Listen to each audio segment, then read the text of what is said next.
আজি 23/12/2023 বৰ্ষৰ প্ৰাতঃ মুৰলী। ওম শান্তি। বাপ দাদা মধুবন। আজি বাবাই কৈছে, মৰমৰ সন্তানসকল, নিজৰ উপাধি সদায় স্মৃতিত ৰাখিবা। তোমালোক হৈছে ঈশ্বৰীয় সন্তান, তোমালোকৰ হৈছে ঈশ্বৰীয় কুল, তোমালোকে দেৱতাতকৈও উচ্চ, তোমালোকৰ স্বভাৱ বহুত মাৰ্জিত হ'ব লাগে। প্ৰশ্ন: পিতাই সন্তানসকলক নিজৰ সমান প্ৰেমৰ সাগৰ কৰি তুলিছে, ইয়াৰ চিন কি? উত্তৰ: তোমালোক সন্তানসকলে পিতাৰ সমান মৰমীয়াল হৈছা, সেইবাবেতো তোমালোকৰ স্মাৰক চিত্ৰবোৰক সকলোৱে মৰম কৰে, মৰমেৰে চাই থাকে। লক্ষ্মীনাৰায়ণ সদায় হৰ্ষিত মুখৰ, ৰমণীয়। এতিয়া তোমালোকে জানা যে বাবাই আমাক জ্ঞান যোগৰ দ্বাৰা অতি অমায়িক কৰি আছে। তোমালোকে মুখেৰে সদায় জ্ঞান ৰত্নহে উচ্চাৰিত কৰিব লাগে। গীত: তুমি প্ৰেমৰ সাগৰ। ওম শান্তি। এয়া কাৰ মহিমাত গোৱা হয় যে তুমি প্ৰেমৰ সাগৰ? এয়া কোনো মনুষ্যৰ মহিমা নহয়।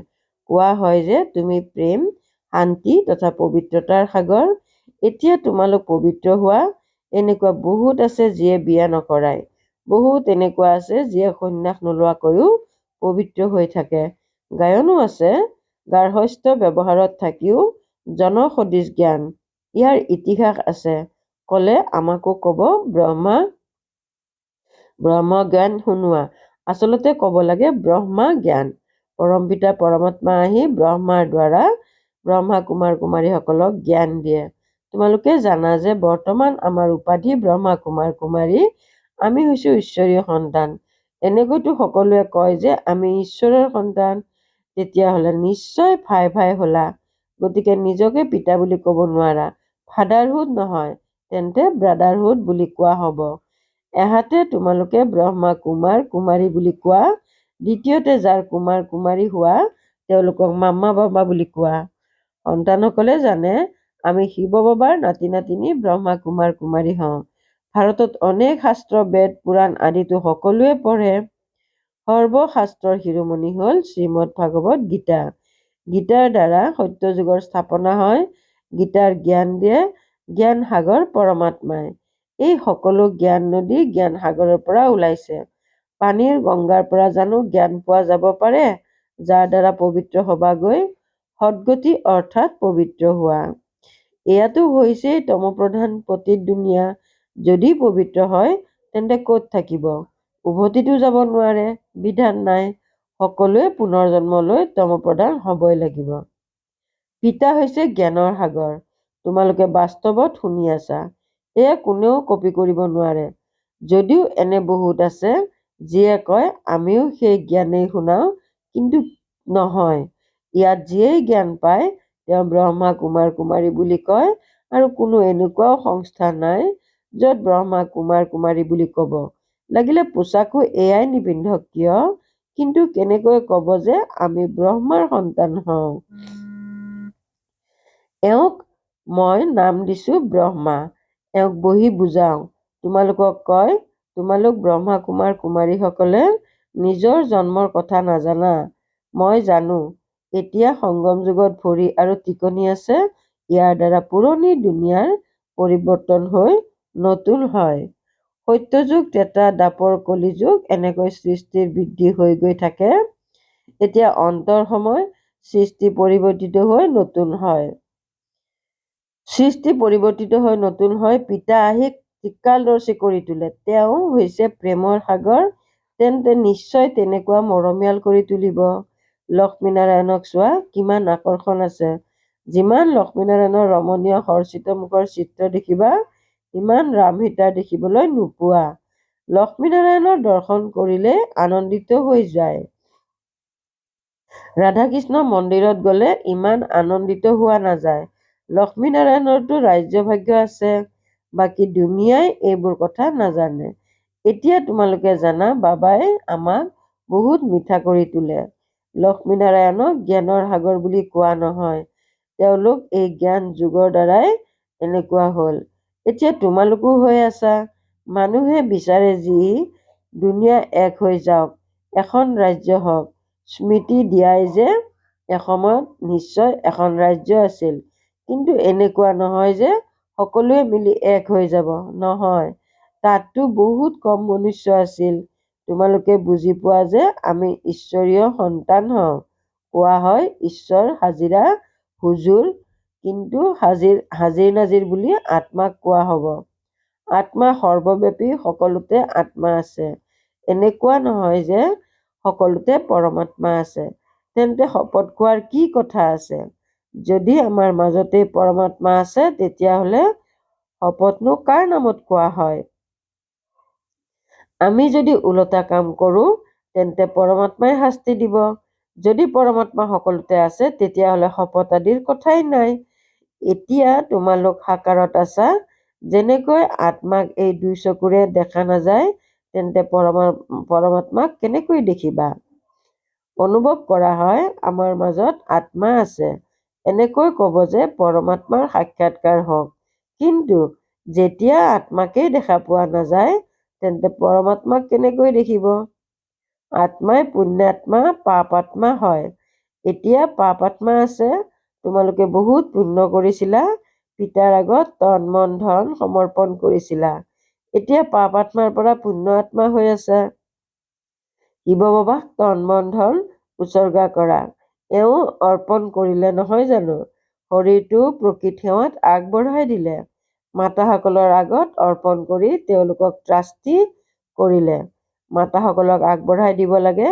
মাতাসকলে আহি শৰণ ল'লে, তেন্তে তেওঁলোকক কেনেকৈ চম্ভালা হ'ব? মাতাসকলৰ প্ৰতি বলিহাৰ হ'ব লাগে। পিতাই কয় বন্দে মাতৰম। হাজিৰ নাজিৰৰ ৰহস্যও বুজাইছে। আত্মাই আহ্বান কৰে, অ' গড ফাদাৰ। কোনজন ফাদাৰক আহ্বান কৰে? বুজি নাপায়। তোমালোক লক্ষ্মীনাৰায়ণ হোৱাগৈ। মনুষ্যই কিমান মৰম কৰে। হাৰ হলিনেছ আৰু হিজ হলিনেছ বুলি তেওঁলোকক কোৱা হয়। এতিয়া তোমালোকে ক'বা আমি ঈশ্বৰীয় কুলৰ আগতে আসুৰী কুলৰ আছিলোঁ। ব্ৰাহ্মণসকলৰ উপাধিয়েই হ'ল ঈশ্বৰীয় সন্তান। বাপু গান্ধীয়েও বিচাৰিছিল যে ৰাম ৰাজ্য হওক, নৱভাৰতত নতুন ৰাজ্য হওক, বিশ্বৰ সৰ্বশক্তিমান কৰ্তাৰ চৰকাৰ হওক, যি কেৱল বেহদৰ পিতাইহে ৰচিব পাৰে।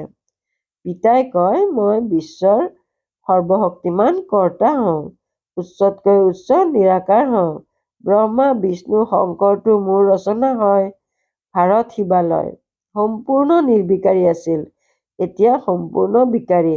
এয়াও নাজানে যে সম্পূৰ্ণ নিৰ্বিকাৰী ইয়াতেই হয়। বিচাৰে ওৱান ৱৰ্ল্ড হওক, ওৱান অলমাইটি অথৰিটি ৰাজ্য হওক। সেইবাবেইতো পৰমাত্মাই ওৱান অলমাইটি অথৰিটি দৈৱী লক্ষ্মীনাৰায়ণৰ ৰাজ্য স্থাপন কৰি আছে আৰু অন্য সকলোৰে বিনাশ সমাগত। ইমান মিছা থাকিব লাগে। ইয়াৰ পৰা ঘৰলৈ গ'লে মূৰ্ছিত হৈ যায়। সঞ্জীৱনী বুটিৰ কাহিনী আছে নহয়, কিন্তু এয়াতো জ্ঞানৰ বুঢ়ী মনমনা ভবৰ। এয়াতো জ্ঞানৰ বুটি মনমনা ভবৰ। দেহ অভিমানত আহিলে মায়াৰ থাপৰ পৰে, দেহী অভিমানী হ'লে থাপৰ নপৰে। আমি শিৱ বাবাৰ পৰা উত্তৰাধিকাৰ লওঁ। ব্ৰহ্মাৰ এয়া অন্তিম জন্ম, তেওঁ উত্তৰাধিকাৰ লয়। The world sovereignty is your godfatherly worth right. সাৰ্বভৌমত্ব তোমালোকৰ ঈশ্বৰীয় জন্মসিদ্ধ অধিকাৰ। তোমালোক সন্তানসকলৰ আচৰণ দৈৱী হোৱা উচিত। তোমালোক ব্ৰাহ্মণসকল দেৱতাসকলতকৈও উচ্চ। তোমালোকৰ বাণী অতি মিঠা হ'ব লাগে। ভাষণ আদিতো ক'বলগীয়া হয়, বাকী অন্য ব্যৰ্থ কথাত যাব নালাগে। মুখেৰে সদায় ৰত্ন জ্ঞান উচ্চাৰণ কৰা। যদিও এই দুচকু আছে, কিন্তু স্বৰ্গ আৰু পৰমধামকে চোৱা। আত্মাই জ্ঞানৰ নেত্ৰ প্ৰাপ্ত কৰে। আত্মাই ইন্দ্ৰিয়ৰ দ্বাৰা পঢ়ে। তোমালোকে জ্ঞানৰ তৃতীয় নেত্ৰ পাইছা। যেনেকৈ পৈণত অৱস্থাত দাঁত ওলায়, পিতাই উত্তৰাধিকাৰ ব্ৰাহ্মণসকলক দিব, শূদ্ৰক জানো দিব? তৃতীয় নেত্ৰ আত্মাই পায়। জ্ঞান চকু অবিহনে ভুল শুদ্ধৰ বোধ নাথাকে। ৰাৱণে অশুদ্ধ পথেৰেই লৈ যাব, বাবাই সৎ পথেৰে লৈ যায়। সদায় ইজনে সিজনৰ গুণ গ্ৰহণ কৰিব লাগে। গুণৰ সলনি অৱগুণ গ্ৰহণ কৰিব নালাগে। ডক্টৰ নিৰ্মলালৈ চোৱা। তেওঁৰ স্বভাৱ অতি মিঠা, শান্ত স্বভাৱৰ, স্বল্পভাষিতা। তেওঁৰ পৰা শিকিব লাগে। যথেষ্ট বুদ্ধিমান আৰু মিঠা সন্তান। শান্তিত বহিবৰ বাবেও ৰয়েলিটিৰ প্ৰয়োজন। এনেকুৱা নহয় যে কিছু সময় স্মৰণ কৰিলা, তাৰ পাছত গোটেই দিনৰ বাবে পাহৰি গলা। এয়াও অভ্যাস কৰিব লাগে। বাবাক স্মৰণ কৰিলে শক্তি আহে, গতিকে পিতাও আনন্দিত হয়। এনে অৱস্থাত থকাসকলে যাৰ ফালে দৃষ্টি দিব তেওঁকো তৎক্ষণাত অশৰীৰী বনাই দিব। অশৰীৰী হৈ যায়, শান্ত হৈ যায়। কেৱল শান্তিত বহি যোৱাটো সেয়া কোনো সুখ নহয়, সেয়া ক্ষণিকৰ সুখ। শান্ত হৈ বহি গ'লে আকৌ কৰ্ম কেনেকৈ কৰিবা? যোগৰ দ্বাৰা বিকৰ্ম বিনাশ হ'ব। প্ৰকৃত সুখ শান্তিটো ইয়াতে হ'ব নোৱাৰে। ইয়াত সকলো বস্তু অল্পকালৰ। ভাল বাৰু, অতি মৰমৰ কল্পৰ পাছত পুনৰাই লগ পোৱা সন্তানসকলৰ প্ৰতি মাতা পিতা আৰু বাপ দাদাৰ স্নেহপূৰ্ণ স্মৰণ আৰু সুপ্ৰভাত। আত্মিক পিতাৰ আত্মিক সন্তানসকলক নমস্কাৰ। ৰাত্ৰিৰ ক্লাছ 9/4/1968 চন। আজিকালি বেছিভাগেই বিশ্বত শান্তি কেনেকৈ হ'ব সেই বিষয়ে সভা আদি অনুষ্ঠিত কৰি থাকে। সেইসকলক জনাব লাগে যে চোৱা, সত্যযুগত এক ধৰ্ম, এক ৰাজ্য, অদ্বৈত ধৰ্ম আছিল। দ্বিতীয় কোনো ধৰ্মই নাই যে হাই কাজিয়া হ'ব। ৰামৰাজ্যই আছিল, তেতিয়াহে বিশ্বত শান্তি আছিল। তোমালোকে বিচৰা বিশ্বত শান্তি হওক, সেয়াতো সত্যযুগত আছিল। পিছলৈ অনেক ধৰ্ম হোৱাত অশান্তি আৰম্ভ হ'ল। কিন্তু যেতিয়ালৈকে কোনোবাই নুবুজে তেতিয়ালৈকে বুজাবলগীয়া হয়। পিছলৈ বাতৰি কাকতো প্ৰকাশ পাব আৰু সন্ন্যাসী আদিৰো কাণ খোল খাব। এয়াতো তোমালোক সন্তানসকলৰ বাবে আমাৰ ৰাজধানী স্থাপনা হৈ আছে। এয়াই নিচা। মিউজিয়ামৰ চমক আদি দেখি বহুত আহিব। ভিতৰলৈ আহি আচম্বিত হ'ব।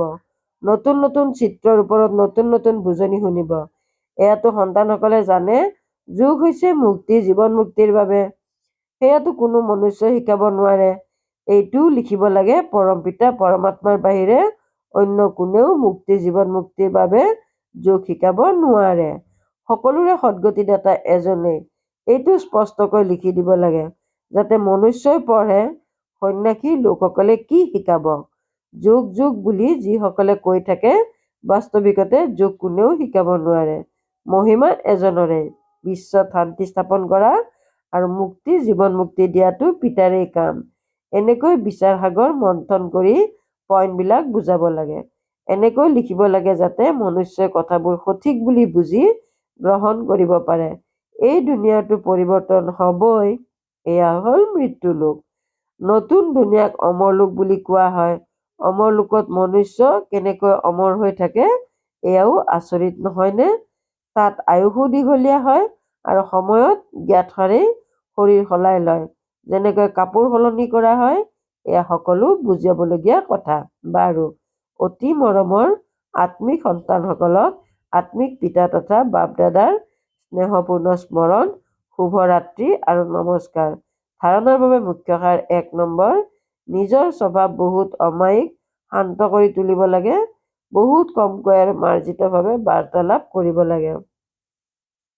২ নম্বৰ, তন মন ধনেৰে পিতা ব্ৰহ্মাৰ সমান নিমিত্ত হৈ থাকিব লাগে। বৰদান, জ্ঞান আৰু যোগৰ শক্তিৰ দ্বাৰা সকলো পৰিস্থিতি ছেকেণ্ডত অতিক্ৰম কৰোঁতা মহাবীৰ হোৱা। মহাবীৰ হোৱা অৰ্থাৎ সদায় লাইট আৰু মাইট হাউচ। জ্ঞান হ'ল লাইট আৰু যোগ হ'ল মাইট। যিসকল এই দুয়োটা শক্তিৰে সম্পন্ন, তেওঁলোক সকলো পৰিস্থিতি ছেকেণ্ডত অতিক্ৰম কৰে। যদি সময়ত উত্তীৰ্ণ হ'ব নোৱাৰাৰ সংস্কাৰ গঢ় লয়, তেনেহ'লে চূড়ান্ত পৰীক্ষাটো সেই সংস্কাৰে সম্পূৰ্ণ উত্তীৰ্ণ হ'বলৈ নিদিয়ে। যিসকল সময়ত সম্পূৰ্ণ উত্তীৰ্ণ হয়, তেওঁলোকক সন্মান সহকাৰে উত্তীৰ্ণ হোৱা বুলি কোৱা হয়। ধৰ্মৰজাইও তেওঁলোকক সন্মান দিয়ে। শ্লোগান, যোগ অগ্নিৰ বিকাৰৰ বীজ ভস্ম কৰি দিয়া, তেতিয়া সময়ত প্ৰতাৰিত হ'বলগীয়া নহ'ব। যোগ অগ্নিৰে বিকাৰৰ বীজ ভস্ম কৰি দিয়া, তেতিয়া সময়ত প্ৰতাৰিত হ'ব লগা নহ'ব। ওম শান্তি।